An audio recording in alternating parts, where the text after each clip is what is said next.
ಆತ್ಮೀಯ H16 news ಅರ್ಥಾತ್ ಹೇ ಸೀತಾರಾಮಗೆ ಸ್ವಾಗತ. ನಾನು ನಿಮ್ಮ MI ಅಥವಾ ಮಲ್ಲಪ್ಪ ಜೋತಾವಾರ್. ಆದ್ಮೇಲೆ ಈಗ ತಾವು ದಿನ ಸುದ್ದಿಗಳನ್ನ ಅದರ ಜೊತೆಗೆ ವಿಶೇಷತೆಗಳನ್ನ ನೋಡ್ತಾ ಹೋಗಿ ವಿಶೇಷ ಈ ಮೊದಲನೇ ಸುದ್ದಿಯನ್ನು ನೋಡಿ.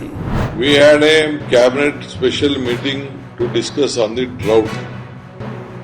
Today also, though it is Sunday, I had a meeting, hour-long, 4 hours meeting with my all officers to review the decision, and we are sufficiently, because I have guided them how we have to take out. We should see that no one should go out of the villages for the work. Keep them engaged in the village itself.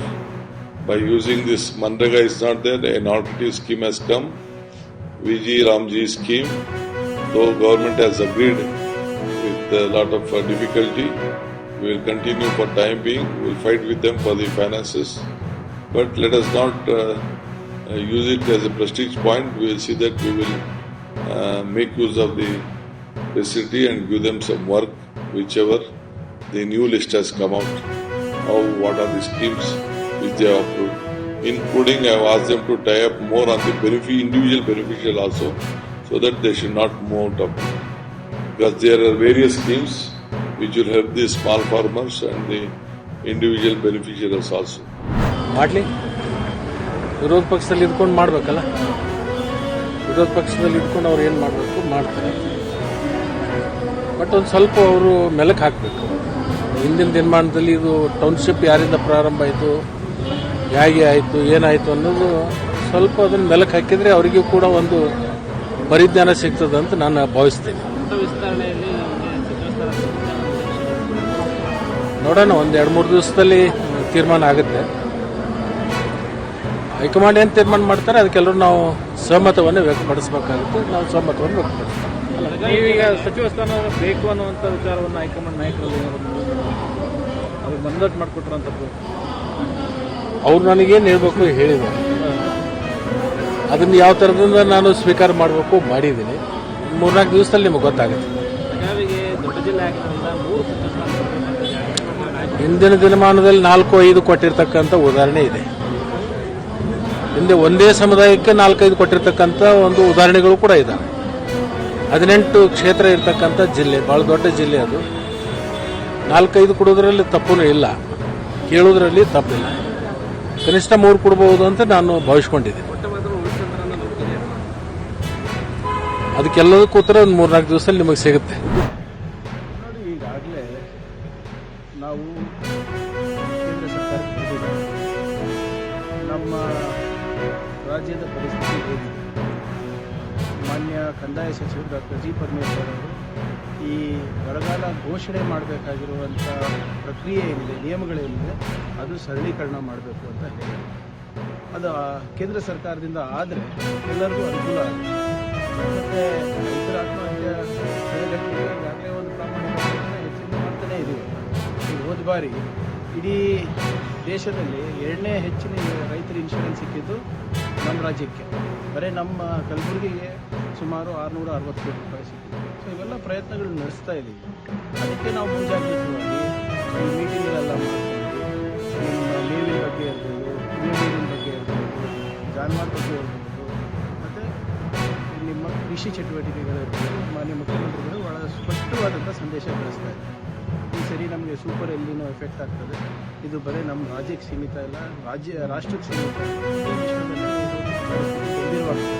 ಇದು ಪ್ರಕೃತಿಯ ನಿಯಮಗಳಿಂದ ಆಗಿರ್ಬೋದು, ವಿಕೋಪದಿಂದ ಇರ್ಬೋದು ಆಗ್ತಾ ಇರ್ಬೋದು. ಅದಕ್ಕೆ ನಾವು ರಾಜ್ಯ ಸರ್ಕಾರದಿಂದ ಏನು ಮಾಡಬೇಕು ಅದು ಮಾಡ್ತಾ ಇದ್ದೀವಿ. ಆದರೆ ಕೇಂದ್ರ ಸರ್ಕಾರ ಕೂಡ ಇದಕ್ಕೆ ಸಹಕಾರ ಮಾಡಲೇಬೇಕಾಗ್ತದೆ.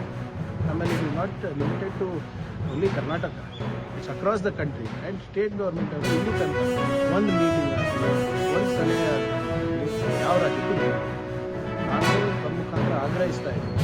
ಡಿಸಾಸ್ಟರ್ ಮ್ಯಾನೇಜ್ಮೆಂಟ್ ಇರ್ಬೋದು, ಅಗ್ರಿಕಲ್ಚರ್ ಮಿನಿಸ್ಟರ್ ಇರ್ಬೋದು, ಇವರೆಲ್ಲ ಕರೆದು ಎಲ್ಲ ರಾಜ್ಯದ ಸಚಿವರ ಜೊತೆ ಸಮಾಲೋಚನೆ ಮಾಡಿ ಹೇಗೆ ಮುಂಬರುವ ದಿನಗಳಲ್ಲಿ ನಾವು ಹೇಗೆ ಇದನ್ನು ಎದುರಿಸಬೇಕು.